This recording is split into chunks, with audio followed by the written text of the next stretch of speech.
ये T shirt का colour बहुत प्यारा लग रहा है। तेरी गर्लफ्रेंड है ना? हाँ। तू देख अपने बेस्ट फ्रेंड से कैसे चेप हो रही है। भाई ऐसा कुछ नहीं है। अगर ऐसा नहीं है तो बात करके देख उससे। ठीक है बेबी, आप थोड़ा आना मेरे साथ। एक बात बताओ, मैं तुम्हारा बॉयफ्रेंड हूँ या फिर वो? ऑब्वियसली आप। ठीक है फिर उससे दोस्ती तोड़ के आओ, नहीं तो मैं तुमसे ब्रेकअप कर लूंगा। ओके। ये देख, टूट गई दोस्ती। भाई इतनी जल्दी कोई दोस्ती नहीं तोड़ता। मतलब मुझे तो अभी भी शक हो रहा है। तू बता फिर क्या करूँ?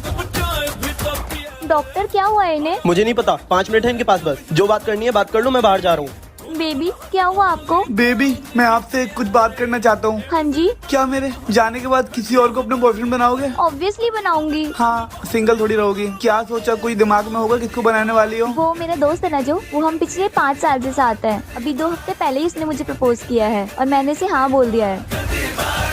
डॉक्टर कहाँ है? डॉक्टर, ये आ गया मेरा दोस्त। इसी का सारा प्लान था तुम्हें फंसाने का। और तुम किसका नाम ले रही थी? अक्षय। वहाँ देखो, अब मैं इसको गंगा में बहाने जा रहा हूँ।